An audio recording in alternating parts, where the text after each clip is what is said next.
بسم الله الرحمن الرحيم. الحمد لله والصلاة والسلام على رسول الله صلى الله تعالى عليه وسلم.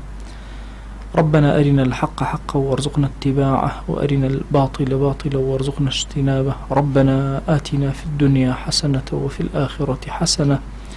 وقنا عذاب النار. برزان خوشويستان وإمل كتاب النيابي مختصر منهاج القاصدين كيكيك الكتاب زور مختصر مفيدة كان إحياء علوم الدين لباسي بشي مهلكاتا باسي كبر ما نكر كان خطر لسر إنسان مسلمان وشون إنسان مسلمان بفي رؤدا دوای هاتين سروي علاج گرنگه اما بزاين بچي علاجي كبر که اگر انسان خوانه خواسته توشي ام نخوشي كبر و داي كبر بو بچي چاره سر ابي او باس من كوت ما لدو مقام باسي علاجك اكين امام غزالي رضا رحمة الله عليه مقام يكن فرموي اويا ك اصلي داري كبر لدلو دربين داري كيرشي ايش بچي داري كيرشي بو انسان خوي بناسي بس يوم من كر كچون خوي بناسي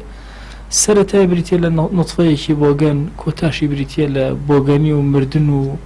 يعني ام لا شيء حجني لإنسانه ايتر بچيا انسان بنازي بچيا فخركا بچيا خوي بقولتر بزاني لخلق وعرزم كردن كعجب كبر فرق كان اما عجب انسان خوي لقل خوي بيوايا باشترين كسا خوي بيوايا بلام كبر خوي بقولتر ازاني بسر كسي كترا بيوايا ام لو كسيتر قولتر لو بريستر لو والحال ايوه سباسي وبكين زاني ما نلقى خوما الناسي براسي انسان حركات السيري خوي اكا براسي شرمكا لانسان خوي بقولتر بزاني يعني بتشتيكي خويا بنازي علمي عقلي حتى شتيتي خوي خواني هيش شتيكي خوي نيا جا انسان خوي خواني شتيق نبي جا قال انسان خوي هيبه بنازي هشتا بهر حال كابرا خوي نيبيتو هندشتي بسور وامانه دور قرتي ودايش بالله والله كاكي كان شانازي بيو بكا بس خلقي تروا او خطري كي قوريه بو كم شد بو داري كبر لدليا هل كيشي او خوي باش بناسي دوهمين ابي خوي بناسي شون خوي قوره بناسي يعني سيري قدرته اجائبي صنعي خواب بكا جل جلاله عظمتي خوي بو درك انجا معرفتي خوا باش ازاني اگر جوان خوي ناسي قد بحياتي كبر وسرج عبدك هناك شكو ازاني كجوي يعني بجواني خوي ناسي ازاني اب صاحبي هي جنيه او تقسيمي كردو حتى اگر خوي بقوره زاني جوري لرخنيتي لا شيء او بريالي داو ام كس جوان بي ناشرين او بريالي داو ام كس قدا بي هجار بي دولمن بي باشا بي قدا بي قصيكي محمد متولي الشعراوي بسادات أليت بحسني مبارك قصيكي زور جوانا أفرمي سيدو قورم لوشي أخير جاربه من بتوبين مولي عمري خوما بس يان تو قدري إيما يا إيما قدري توين على أجر تو قدري إيما بمجبور راضي بين شكو خطاياك هي وأنا أجر إيماش قدري توبين أبي أتو أجر ليبه شكو تو تشون بإيما أو درسين دواي هم أبت المسؤولية بس الشاني تو براسي همو او تقسيمات انا انسان هندي جارك حركه وجوليك اكاد اگر زور بوريانا او حركه وجولا نكاد لو ستوشي او بك كانما رخني لخوا قرتو كسك ابيني تو بتشي فخر اكي بسريا بشتك كي خودني بيداوي اتي رخني لخوا بقري او بو شواز دروس كردو من اكرام كردو او اكرام نكرد وانسان مسلمان ابي زور بورياي لما مساله تصرفك تعاملك اگر خوي ناسي بباشي بروكن قد او كبرناك قد او ناك بسر كسيك خوي بقوره بزاني وتصور كلشتك او لم كمتر تقسيماتك زور بسيطي لو شي خوي قوره الو قوري بيبك هر زور بسيط لو شي استاو كستمناك وكتو والله سبيني تو تمناك وكو اوبي طبيعي اما لقوندي وانا بيا قصه خوش له وحاجه خليلهم جاي نكتوشتي بو اجراينو بيا يهودي هبو وزماني كيهودي لم ناوبون اي مانجايشي هبوا بياشي مسلماني شبوا لبنايا بوا اي كابرا يهودي ما كي مرار بوتو اي مش شو سرخوشي لبكا معنا وتوتي فلان يجو مير الدنيا دوران ولا كل دور خم والله الدنيا دوران باب الدنيا دوران تي والله الراست اكيتو الدنيا دوران ما كي من يكوز ما جايبو تو لدايق بو دوران اكا ئەڵێ هاتووەتی بە مانگایەکی بنێوانە وەسە وازانە وتومە دەورە ڕێک ئەوەی ئەوە هاتۆتە باڵی ئێمەدانێکی بەرەوە لە نەجاتمان بێ لە کۆڵوەک جا سبحان الله ئەو هەیە یعنی تۆ تەسەورەکەی تۆ خۆت بەسەر شتێکت هەیە بەسەر کەسێک کە ئەنازی بەیانی لەوە چێ محتاجی ئەو کەسەبی سەدان چیرۆک و داستان هەیە کە زانایان باسییان کردو لەوەی کە یعنی کەسێک هات فەقیرێک هاتە بەردەم ماڵەکەی نەیدایە دوای عینەن ئەم بوو بە فەقیر و چۆ بەردەم ماڵی ئەو کەسە پێیدا تەسەور ناکرێت لەو مەسائلانە ئەمە قەدەری خوا چۆنە یا محول الحول والأحوال تقلبات ئەگەر ئینسان بەڕاستی خۆی ناسی تەسلیمە بێ بە حیاتی خۆی بە گەورە نازانێت ئەمانە باسی علمن معرفتن ئەمە عیلاجێکە کە بە علم ینی بەڕاستی ئینسان عیلاج بە علم ئەکرێ خۆی ناسی عیلاجی کیبری کرد ئەی عیلاجێکی عەمەلیمان پێ بڵێ ئەی غەزالی تا زیاتر ئەوە بکەین ئەفەرمێ ئەوەیە فعلا ئینسان تەواضوعکە لەبەر خاتی خوا بۆ عەبدەکانی خوا اینجا هەمیشە بزانێ متەواضعەکان چی ئەکەن ئەمیش ئەوە بکە زۆر بە سادەی اینجا ڕێگەی پێغەمبەریان صلی الله عليه وسلم ئەصحاب تەواضعیان چۆن بۆ ئەخلاقی بەرزیان لەگەڵ خەڵکا چۆن بووە کە پێشتر غەزالی لە عاداتەکان ئەباسی کردووە ئەفەرمێ ئیشارەتم پێ کردو پێشتر ئەبێ بەو شێوازە بین بەڕاستی ئەبێ ما چارەسەری مەسەلەی کیبر ئەمە ئیکە کەوا بوو ئەکرێ بڵێن لە ڕووی زانستیەوە بۆ ئەویە ڕیشاڵی بە تاوی ڕیشاڵی کیبر لە ناخمانە دەربێنین ئەبێ لە ڕووی زانستیەوە خۆمان بناسین خوامان بناسین لە ڕووی عەمەلیشەوە تەواضوعکەین و کاری متەواضعانە بکەین ئەفەرمێ باسی محەممەد متەوەلی شەعراییمان کرد خوا دەرەجاتی عالی کە کوڕەکەی ئەیجێڕێتەوە لە دیوانەکەی سەرەتای دیوانەکە ئەفەرمێ جارێکیان چوین باوکم وتاریدا ئەڵێ هەر مکابەریان هێنا خەڵک هات هەر مکابەرەی تریان هێنا مکابەری ئەڵێ وای لێ هات هەموو طڕق و جادەکان هەمووی گیرا و نە سەیارات و حەرەکە لە شارە نەما هەمووی کۆڵام گوێگرتووە لە محەممەد متەوەلی شەعراوی ئەڵێ وتارەکەی باوکشم زۆر دوور و درێژ بوو نزیکەی 3 سەعات یەک کەس مانوو نەبوو هەموویان ئەوانە کرد هەموو گیانەکرد بە گوێ بۆی گوێ لە باوکم بگرن ئەڵێ سەر کۆڵانەکان سەر شارەکان سەر بانەکان حەرەکەی مروری حیج نەما لە شارەکە هەموو خەڵک دانیشت و گوێگرت ئەڵێ پەیتا مکابەریان هێنا زیایان نەکرد ئەڵێ بۆ ئێوارە لە دێک میوان بووین ئەڵێ کاتێک کە ڕۆشتین باوکم فەرمووی تۆ بڕۆرەوە بە کابرای خاون ماڵ وتی من لێرە هەتا عیشا ئەمەنمەوە دوای عیشایەمەوە بۆ ئێرە ئەڵێ پیاوەکە زۆر مەحاوتی نابێت تۆ بڕۆی تۆ هەڵقت ناوێت تۆ بڕۆ ئەڵێ پیاوەکە ڕۆشت و باوکم خۆڵی هەڵماڵی دەستی کرد بە شۆردنی ئەو دەستەکانی مزگەوت ئەڵێ زۆر هەوڵما من بیشۆم لە بری ئەو ئەوتی ڕۆڵ لێگەڕێ باوکت خەریب و خۆی لێ بگۆڕێ بابی خەمەوە شوێنی خۆی خۆمە ئاستی خۆی خەریب وای لێ ئەهات جۆرێک لە کیبر و فەخفەخە و هین لە دڵیا دروست بێ ئەمە هەمووی نعمەتی خۆی لێگەڕێ بابی خەمەوە شوێنی خۆی عاقڵی کەم نەفسم ئەڵێ جوان ئەو دەشتەکانی شۆردەوە تا عیشا و ئەڵێ پێش ئەوەی خەڵک بێتەوە چۆن ناو میحرابەکە و دەستی کردەوە بە ذیکر و ئەورادی خۆی ئەڵێ کە خەڵک هاتن هەروەیان زانی هەموو مەسافەکە لەوێ ذیکری کردو بەس لەو بەینا و سەراوەکانی شۆری هەندێک جار ئینسانەوە طبیعەتی ئینسانە جۆرە لە کیبری بۆ دروستە ئەبێ خەسڵەتی متەواضعەکان چۆنە جێبەجێکە نەفسی حەزەکە بچێت لە سەری مەجلیسەوە دابش بچێت لە خوارەوە دانیش بۆی ئەو حەزەی بکوژێ ئەو جۆرە فەخفەخە و کیبرە حەزەکە ئەو جلە لەبەرکە بۆی شانازیکە بەسەر خەڵکە ئەو جە هەر لەبەر ناکە یعنی ئەخلاقی متەواضعین چۆنە ئەبۆ شێوازە لە خۆی جێبەجێکە ئەمە مەقامی یەکەمە بەڕاستی مەقامی یەکەم ئەگەر ئینسان بە چاکی جێبەجێکە ڕێک بە تەواوی ڕیشاڵی کیبر لە ناخێتە دەرەوە مەقامی دووهەم ئەبێ ئینسان سیرکە بزانێت بەهۆی چیەوە تووشی ئەم کیبرە بووە خۆ هەر لە خۆ ئینسان توش ناوێت شتێکی هەیە لە قەرینەکانی زۆرترە هاوێنەکانی زۆرترە بۆیە تووشی با بڵێن کیبری کرد ئەوە بگەڕە بزانێت ئەو شتە چییە جاری وە هەیە بە ئینسان بە نەسەب نەسەبێکی زۆر محتەرەمی هەیە بەهۆی نەسەبەکەوە تووشیەوە ئەبێ کیبر ئەبێ پێی وایە خەڵک نەسەبی نزمترە ئەم نەسەبی بەرزترە خۆی بە گەورەتر ئەزان ئەفەرمێ هەر کەسێ لە ڕووی نەسەبەوە وای لێ هات کە تووشی کیبر بێ ئەفەرمی بە ئەوە بزانێ ئەوە خۆی شانازی ئەکا بەشتی خەڵکەوە شانازی ئەکا بەشتی خەڵکەوە بۆ چکە نەسەب ئەم نییە باوکێتی باپیرێتی مەسەرەن شانازی ئەکا خۆی کیبر بەشتی خۆی ناکە بەشتی خەڵکەوە ئەکا اینجا بێ با بزانێت کە باو باپیری تەنان باوکیشی چۆن ئینسانها خۆی ئەیزانی لە نوتفەیەک دروست بوو باوکیشی بە هەمان شێواست ئەگەر زۆر دووریش بڕۆین بۆ لای ئادەم عەلەیهی سەلام لەگەڵ دروست یعنی ئینسان یا لەگەڵێک کە پێ ئەندرێ یا لایەکی قێزەوە کە ئینسان قێزی لێ ئەکاتەوە لەمانە ئینسان خەلق بۆ دروست بووە ئەفەرمێ ئەگەر هاتوو بەهۆی جوانیەوە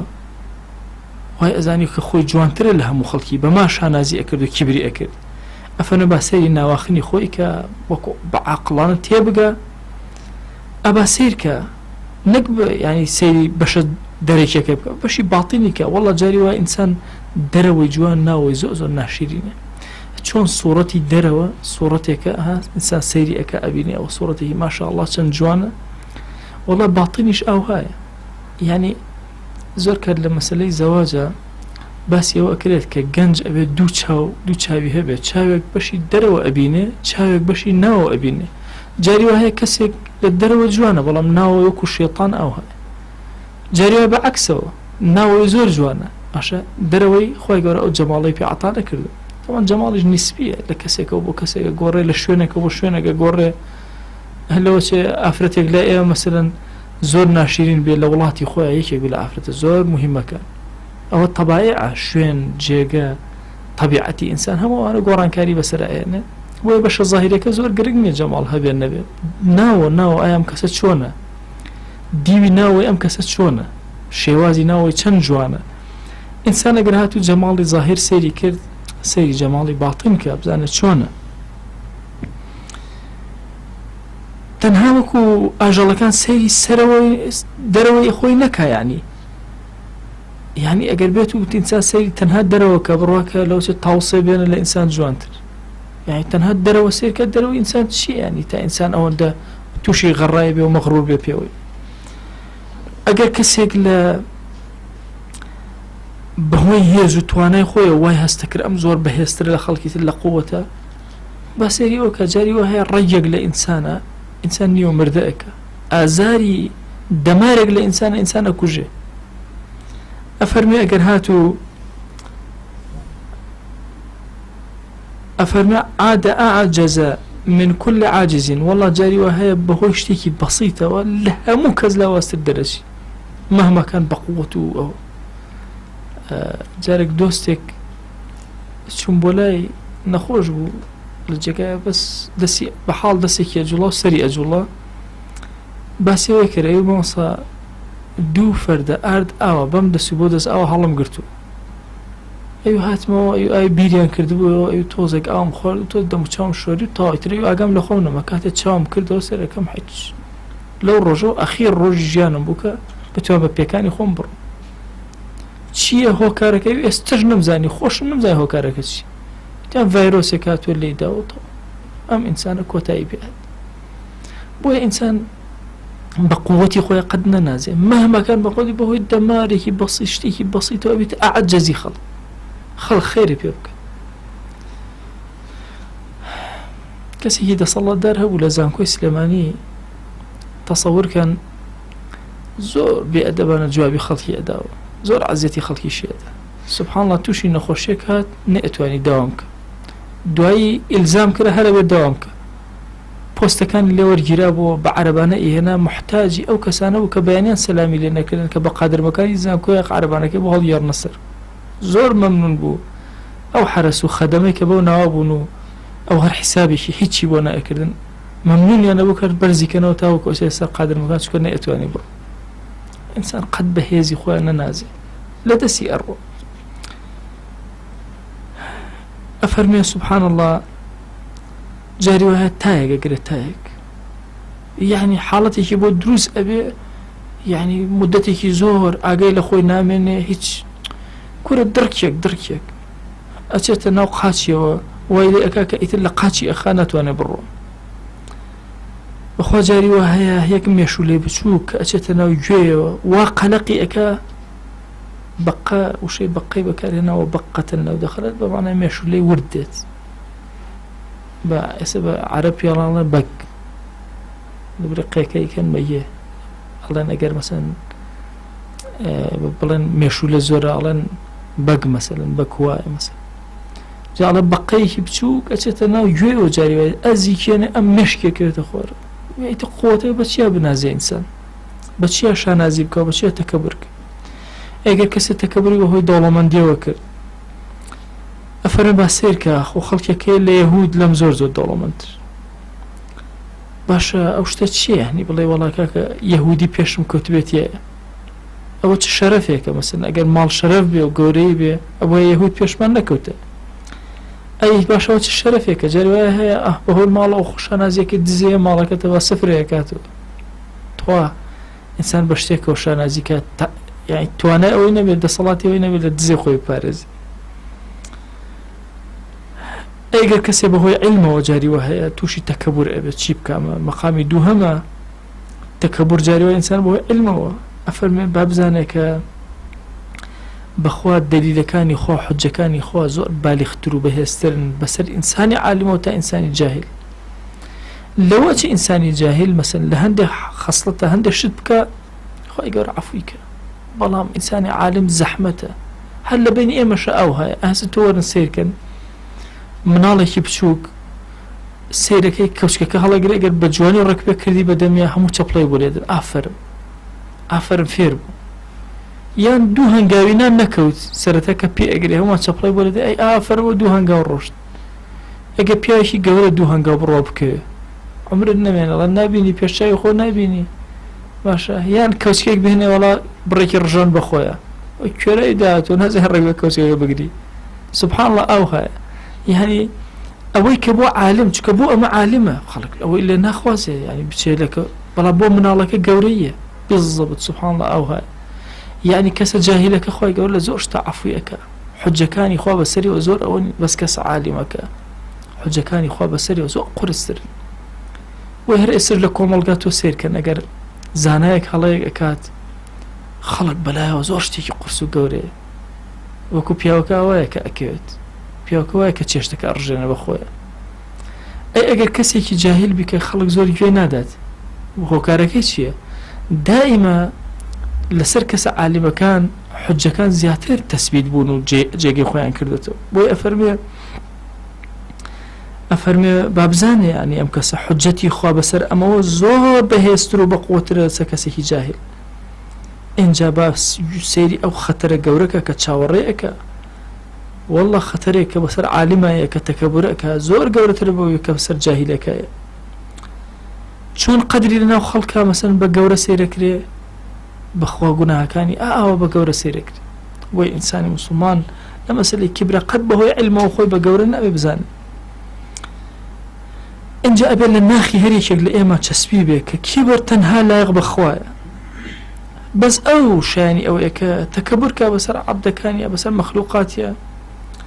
ئەی ئێمە عەبد چۆن تەکەبورکەین بەسەر یەکترە هەر کەسێکیش کیبرکە منازعەی خواکە ئەبێتە کەسێکی بەغیز لای خوا ڕق لێبوو ئەفەرمێ سوبحان الله خوا زۆر زۆری پێخۆشە عەبدەکان کە تەواضوعکەن اینجا هەرچی کردەوەی ئێمە پێشتر باسمان کردووە نەقیزەکەی چارەسەریەکە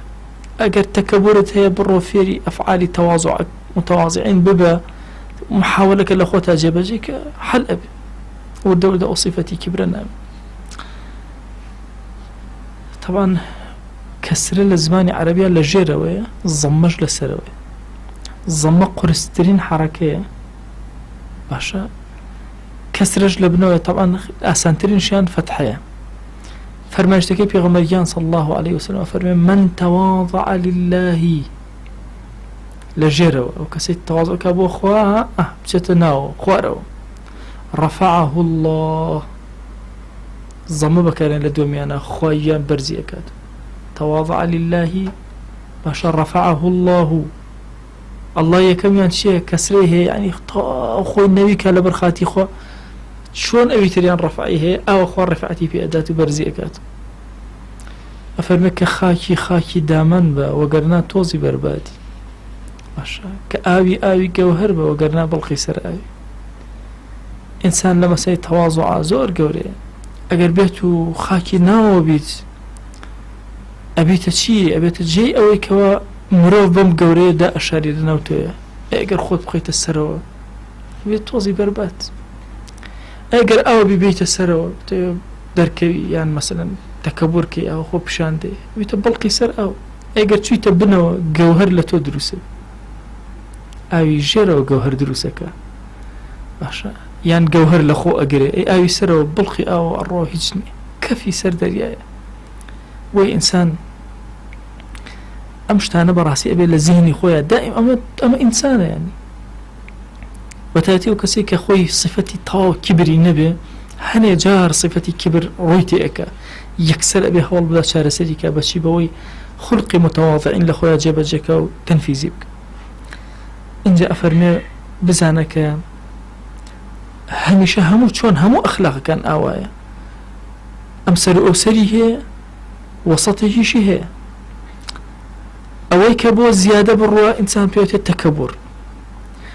ئەوەی هەر زۆر زۆر بۆ بڕۆ بێتە مەثل لەو نەخاسە ئەوانە خۆ ئینسانی موسڵمان ئەم قسەی غەزالی زۆر عەظیمە یعنی کە ئێمە ئەڵێن تەواضوعی هەبێ مەسەن ئێمە دوو چمکمان نییە سێ چمکمان نیە چمکێکمان تەکەبوڕە کابرایتە خۆ تەکەبوڕ ئەنواعی هەیە و پلەشی هەیە زۆر متەکەبیرە هەیە کەمێک لێرەش لە زەلیلیە خۆ زەلیلکردن نابێت مەسەلەن وەڵا لەبەر ئەوەی کیبرم نەمێنێ بێم ئەوەنە خۆم زەلیل کەم تا کەسێکی بێڕێز لەناو خەڵکا دەرچم نە ئەوەش صفەتی ئینسانی موسڵمان نییە ئەمەی کە لە وەسەتەکە ئێمە وەریەگرین کە بریتە لە تەواضع لەگەڵ ئەهلی خۆیە تەواضع لەگەڵ ئەهلی خۆیە ئەگەتەن لەو کەلیمە بێ قسە غەزالی باسیەکە بۆمان یعنی تۆ لەگەڵ ئەهلی خۆیان نەبێت تەواضعەکەی ئەبێتە مەذلەت بۆ نمونە کەسێکی فاجری فاسق یان زاڵمێکی خوێنمش بەڵام من تەواضعی لەگەڵا ئەنوێنم و دەزەگری بەسنتەوە زەلیلەوی لەبەردەستیە هەیبەتی موسڵمانەتیت ئەڕوە ئەی لەگەڵ کەسێکی موسڵمانە چەندێ تەواضع ئەنوێنی اینجا کە ئەڵێ موسڵمانیش وا تەسەوەر مەکە ئیتر ئەوەی نوێژی کرد ئیتر تۆ هەر کەسە بە پێی پلەی خۆی تەواضع لەگەڵیا ئەکەیت لە ئاستی خۆیە یعنی وا تەسەوەر نەکەین تەواضع ئیتر خاکی بوون ئەوەیە لە هەموو شوێنەکە هەر خاکبی هەموو شوێنەکە هەر خاکبی پێ پیاندرێ خاکی بوون کە بە معنای تەواضع دە وشەیەکی زۆر جوانە بە کوردی یعنی خاکی بە بەڵام بە قەدەری خاک هەر ئەو خاکەی کە ئەلێرە خاکیە جاری وهەیە گوڵێکی جوان ئەڕوێنێ هەر ئەو خاکە هەندێک جار تەپۆڵکەیەکی جوانە خۆ زەرزەوی هەر هەمووی ئەگەر تەپۆڵکەی شتێنە بۆیە جوان نەبوو بۆی ئەبێ قەدەرەکان و مقدارەکان بزانی ئەوە ئەو سەری تەکەبوڕ زۆر خراپە ئەم سەری شێر خراپە زەلیلی و ئینسانی موسڵمان خۆی زەلیلکە بکەیە أبي أو وسط بقولي كتواضع والوسط يسمى تواضعا وهو المحمود أو سباس كراوة وهو أن يتواضع من غير مذلة تواضعك بلام تواضعك ببيز زليل بون ليه أجر زاني لك يا الزليل أبي تواضعناك زاني لك يا تواضعك أبي تسبب الزليل بون كمسلمان زور عزيز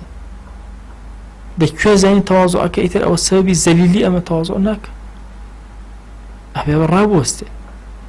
أفرمي فخير الأمور أوساطها باشترين شدنا وراسكان إنسان بقري فمن تقدم على أقرانه فهو متكبر ومن تأخر عنهم فهو متواضع لأنه قد وضع شيئا من قدره أفرمي أقر كسيك هر خوي وهابوك بيش كوتو بسر كسكان خسته بيشي بيشو أو هات خوي خسته دواوة أما تواضعي كردو خوي هنا يا دواوة أوايك أفرمي أقر هاتو كسيك بينا تشيبو أو تشوبو لا عالمك لما جسكي خوي لا دا وتي ولا شونا كيمنا دانشة ثم قدم له نعله كاني بودانا حتى درجة كالرشد فقد تخاسس وتذلل أفرمي أما وأكاتك يعني زلتك يا معلمة بخوي دروس كردل أجاء وخالة زور قرنجا طبعا غزالي أم فكريه كأفرمي التواضع لقال أهلي خويا جيب جيك بو مثلا عالمي قد تكبرناك بس الكسيكي دامي فقيرة عالمي لقال عالمي ترى تكبرك واضحة أهلي أقران لقال يكترى مثلا طلبي لقال طلبك خويا هاوشانك خوي تو كسيكي غريب اللي يبيني لخبرات ولا خو تكبرناك بس أو طبيعة إنسان أو هذا بويا أم كسيكي ألين تواضعك تواضع لقال أقراني خوياك هاوشانكاني خوي أم مسألة التواضع زور كهذه أما بخلطي جيش بيمان وايا مثلا تواضع أوايا كتواضع إنسان خوي الزليل أوني يعني هرشت لقدري خوي لجاقي خوي أدابني سيرك كسيك مثلا هاوشاني أما لعلم وزانست أو أنا لشتك أكوي کبرەکە بەسەر ئەوە تەکەبورە لە عیلمە. خۆ عالم ناتوانێت تەکەبور بکە بەسەر جاهیلە، چۆن تەکەبوری بکە بەسەر یانی چۆن ناکرێ. شعرەکەی یادمنەوە معناکەی ئەفەرمێ داوای تەواضع لە کەسێک ئەکرێت کەوا مەقامی کبری هەبێ. ئەڵێ مەقامی کبری نەبێ داوای تەواضعی چی لێ ئەەکەی؟ ئەڵێ منێکی ڕووتی ڕەجاڵی برسی نەبوو ئاخر داوای تەواضعی چیم لێ ئەەکەن؟ هەر خۆم کەوتویتە تەواضع لەوە زیاد چی بکەم؟ یانی نە داوا لە کەسێکن کە تەواضعەکە لەو سەرەوەی بێتە خوارەوە تۆزێ. بۆی ئەم بابی تەواضعە کە ئەڵێن وەسەتەکەی وەرگرێ ئەبێ ورد ئاگای لێبێ. فکری غەزالی لە هەموو شتێکە فەلسەفەی غەزالی بریتێ لە وەسەطیەت، فەلسەفەی قەوامی غەزالی وەکانە بەینە ذەلیکە قەوامە، لە هەموو شتێکە وەسەط وەرگرە. وەسەتەکەش ئەوەیە لەگەڵ ئەو کەسەیە کە هەستەکەی تووشی کبرەوی تەواضعی لەگەڵا بنوێنە. دەجار مادام هەستەکەی دڵە فەخرەکە بەسەریا ئەوانە دەجار پێڵای بۆ دەبێ.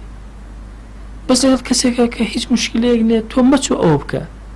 ئیلا مەگەر بەسەم بوو بێتە عادات. ئێستا ئێمە لای خۆمان عاداتە ئەوە ناکاتە بابی مەذلە، ئەوەی نەبوو بێتە عادات دەبێتە بابی مەذلە. بۆ نمونە زۆر تەبیعیە میوانێکە دێت باشە خاولەکە گری بەدەستەوە هەتا دەستی ئەشواتوێتەوە خاولەکەی تەقدیمەکەی مەکە ناکاتە مەذلە. بۆ چونکە عادەت و عورفێکە لەناو ئێمە، پێڵاوەکانی بۆ دانێ عورفە، لەبەری هەڵاسی عورفە. ئەمە ناکە بۆتە عورفی گشتی. هەر شتێک لە قەڵب و عورفی خۆی دەرچوو ئینسان ئەبێ لەگەڵ کێیە جێبەجێکە بۆی تەواضعی بۆ دروست بێت، لەگەڵ کەسێکە کە ئەتوانێت کیبری بەسەرا بکە.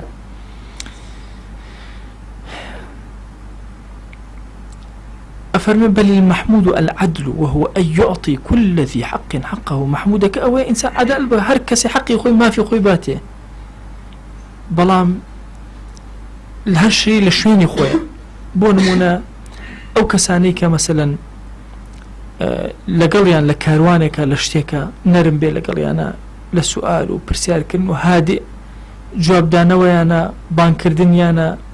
هەر شێوازێک لەوانە ڕۆشتن بەدەم ئیشێکی خۆیەوە یان کابرا بنێرە بۆ ئیشێکی خۆی کەس بە کەم نەزانێت کەس بە بچووک سێر نەکە کەس نەشکێنێ ئەمە کارەکەیەتی. جا وەختی خۆی سەید و عەبد طبعا عجیب بووە مەسائلی سەید و عەبد ئەم عەبدە بە عەبدایەتی و بە خواناسی زانیوە کە خزمەتی سەیدەکەی بکە. ئەم سەیدەش کە نەرم بۆ لەگەڵی هەر بە خواناسی زانیوە کە خزمەتی ئەوی کردو هەر بە خواناسی. ئەگەر بێت و سەیدێک بێ بڵێ وەڵا کاکە یان بۆی تەواضع مشکێ پێڵاو بۆ عەبدەکانی دابنەوە وەڵا عەبدەکانی فەلاقەیەکەن باشە نە هەموو شتێک لە شوێنی خۆیە لە جێگەی خۆیە. چونکە ئەم قەت ڕۆژێک لە ڕۆژان نە وەکوە باوکێک بڵێ وەڵا کیبرەکەم بەسەر مناڵەکەی خۆمە قەت نایکە ناتوانێ بیکە چۆن کیبرکە بەسەر مناڵەکەی خۆیە. بۆیە مەسائلی تەواضع لە شوێنی خۆیە لە جێگەی خۆیە. عەزیزانم ئێمە لەبەردەم دوو شتا بووین وتمان ئەم بابەکە باسی ئەکەن باسی کیبر ئەکەن باسی عوجب ئەکەن. فەصلی یەکەم باسی عوجبمان باس کرد. فەصلی یەکەم باسی کیبر بوو. کیبرمان باس کرد خەتەرەکانی باشە چۆن ئینسان بەسەر کەسێکی ترا چۆن تەکەبور ئەکە و چەندێ مەمقوتە ئەم کەسە خۆی گەوە چەند ڕقی لەم کەسە ئەبێتەوە. ئینجا دوای عیلاجەکانیمان باس کرد کە لە دوو مەقامە کورتمان کردەوە. مەقامی یەکەم هەڵکێشانی ئەسڵەکەی بەهۆی ناسینی خۆی و ناسینی خۆوە. مەقامی دووهەم چارەسەری هەر شتێک بەشتی خۆی جەماڵ بەبیرکردنەوە لەوەی کە جەماڵی ناوەوە نییە. مەسەن دەوڵەمەنی بەبیرکردنەوە لەوەی کە زۆر کات ئەم پارەی ئەم ئەڕوات لەلای ئەم خاوەنی نییە لەوە ئەچێت لە حەزەیەکی تر خاوەنی ئەم پارەی خۆی نەبێت کەس نازانێت. چەند کەسی دەوڵەمەند هەبوو کەوت چەند کەسی فەقیر هەبوو سەرکەوت. هەر یەکێک لەوانە بە عیلم ئەبێ بزانێت کە ئەمە خۆی خاوەنی ئەم عیلمە نییە و تەسەوور نەکا مەسەن عیلمەکە ئیتە هەتا بۆی ئەمێنێتەوە. عیلم ئەگەر سوود بە خەڵک نەگەێنێت چی ئیسفادە و چ چاکەیەکی هەیە. بۆیە بەڕاستی ئەم عیلاجانێک کە غەزالی باسی کرد عیلاجانێکی زۆر گەورەن. ئینسان ئەگەر ورد تێ بفکرێ بوەستێ لەسەر هەموو کەلیمێکی ئەم کتێب بوەستێ بەخوا ئەگەر کیبر لە دڵێ بێ ئیلا حەلە بێ و چارەسەرە بێ خۆی دەروی خێری لێ ئەکاتەوە بە حەول و قوتی خۆی. داوا ئەکەین لە ذاتی پاشی پەروەردگار و ئەڵێن خوایە داوا لێ ئەکەین بە ناوی جوانت بە صیفەتی بەرزە بە ئیسمی عەظەمت. خوایە لە گوناهەکانمان مبورە لە گوناهی دایک و باوکمان مبورە لە گوناهی خوشمان ببوورە، لە گوناهی خێزان و هاوسەر و مناڵەکانمان ببوورە. یا ربی خۆی هەر کەس مافێکی بەسەرمانەوە لە گوناهی ببوورە، خۆی بۆ خاتی گەورەی خۆ لە گوناهی مردوەکانمان ببوورە، خۆی یان سەتری عیبەکانمان کە بمان شارەرەوە،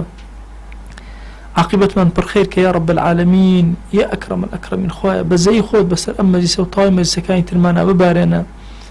دەرسەکانمان لێ قبول کە یا ئەکرەم الئەکرەمین. خۆیان دڵمان ئارام کە، ڕوحمان ئارام کە، دەرگاکانی خێر بەسەرمان بکەرەوە. خۆیان ئەم شارەمان ئارام کە بۆ خاتی گەورەی خۆت، وڵات و نیشتیمانمان ئارام کە یا ئەکرەم الئەکرەمین. یا ربی خۆیان بە ئەندازی ئەو نمەبارانە کە بارین، خۆیان سەڵاوات بۆ دیداری پێغەمبەریان صلی الله علیه وسلم ئەنێرین و پێ بگەیەنە یا ئەکرەم الئەکرەمین. سڵاوی ئەم مەجلیسە ئێمە پێ بگەیەنە یا ئەکرەم الئەکرەمین. خۆی داوا لێ ئەکەین بە ناوی جوانت بە صیفەتی بەرزە بە ئیسمی عەظەمت. خۆی سەرفرازی ئەم دنیا ئەو دنیامان کە، تو گەورەی خۆت سەرفرازی ئەم دنیا ئەو دنیامان کە. یا ربی خۆی هەر کەسمان گرفتێکی بۆ چارەسەرکە، ئەومان بێ حاڵ و ماڵە ماڵداریکە، ئەومان بێ مناڵە مناڵی پێ عەتاکە، ئەومان بێ مناڵە مناڵەکانی ساڵحکە، ئەومان قەرزارە قەری سەرشانی سووکە، ئەومان کەم ڕزقە ڕزقی حەڵاڵی زیادکە یا ئەکرەم الئەکرەمین. یا ربی خۆی ئەومان نەخۆشە شیفای بۆ بنێرە، خۆی ئەومان نەخۆشە شیفای بۆ بنێرە، ئەومان تووشی گرفتێک هاتووە پێی چارەسەر ناکرێ. یا ربی خۆی تۆ خۆت بۆی چارەسەر کە یا ئەکرەم الئەکرەمین. یا ربی خۆی یان عەفو و مەرحەمەتی خۆت بەسەرمانە ببارێنە.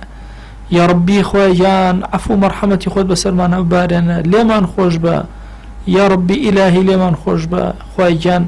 بەخوا ئەگەرچی گوناهمان زۆر بێ بەڵام قەت بێ ئەدەب دەبووین لە خزمەت تۆیە، یا ئیلاهی عەفومان کە یا ئەکرەم الئەکرەمین. لە گوناهی گەورە و بچووکمان ببوورە، ئاشکرا و نهێنیمان ببوورە، لەمە و پێش و لەوە پاشمان ببوورە یا ئەکرەم الئەکرەمین. یا ربی خۆی داوا لێ ئەکەین بە ناوی جوانت بە صیفەتی بەرزە بە ئیسمی عەظەمت، بەرەکاتی ئاسمان و زەوی بەسەرمانە ببارێنن، دڵمان منەوەر کە بە نووری قورئانت، گۆڕمان منەوەر کە بە نووری قورئانت. قورئان بکەرە شەفاعەتکاری ڕۆژی مەحشەرمان، بەهۆی قورئانەوە بەرزمان کەرەوە لە باشتا یا ئەکرەم الئەکرەمین. خۆی لەم دنیای دەرمان مەکە بە ئیمانەوە نەبێ، لەم دنیای دەرمان مەکە بە شەیەتومانەوە نەبێ. یا ربی خۆی گیان زەلیلی سەر جێگەمان مەکە، زەلیلی دەستی ناکەس و نامەردمان مەکە، تو گەورەی خۆت خۆی زەلیلی ناو گوناهەکانمان مەکە، ڕزگارمان کە لە گوناهەکان، پەنا ئەگرین بە تۆ لە شەهوەت، پەنا ئەگرین بە تۆ لە غەفڵەت، پەنا ئەگرین بە تۆ لە نیفاق، پەنا ئەگرین بە تۆ لە کوفر، پەنا ئەگرین بە تۆ لە فەقیری، پەنا ئەگرین بە تۆ لە ڕیا و تەکەبوڕ و جوبن و عوجب و بخل یا رب العالمین. خۆیە پەنا ئەگرین بە تۆ لە کیبر، پەنا ئەگرین بە تۆ لە کیبر یا ئەکرەم الئەکرەمین. یا ربی خۆی گیانم دوعانەمان قبول کە، تو گەورەی خۆت سپاردە لای تۆ زایە نابێ، ئەمەش سپاردە مەکە. ئیمانمان یا ربی خۆی دامەزرێنە، خۆی گیان داوا لێ ئەکەین بە گەورەی خۆت بۆ یەک چرکە سات بمان دەرە دەستی خۆمان، نێوچەوانمان بگرە بۆ خەیر یا ئەکرەم الئەکرەمین. پەنامان بدە لە گوناهەکان یا رب العالمین. یا ربی خۆی یا سڵاوی ئەم مەجلیسە ئێمە بگەینە پێغەمبەری خوا صلی الله عليه وسلم، تاک تاک ناومان لە خزمەتی ئەبێنە یا ئەکرەم الئەکرەمین. بەخوا پەروەردگارە زمانمان کولە لە دوعایە، هانا بۆ لای تۆ ئەهێنین و ئەڵێن یا ربی پەروەردگارە هەر چاکەیەک پێغەمبەریان صلی الله عليه وسلم داوای لێ کردو، ئێمەش داوا لێکەن و پێمان عەتاکە، هەر خراپەی ئەو خۆشەویستە پەنای پێگرتووی، ئێمەش پەنات پێ ئەگرین و پەنامان بدە یا رب العالمین. آمین آمین والحمد لله رب العالمين، وصلى الله على سيدنا محمد وعلى آله وصحبه وسلم تسليما كثيرا أبدا إلى يوم الدين. خواهي قول لقناهي من الشيء أجبوري وسرفراز بن يا ربي، والسلام عليكم ورحمة الله.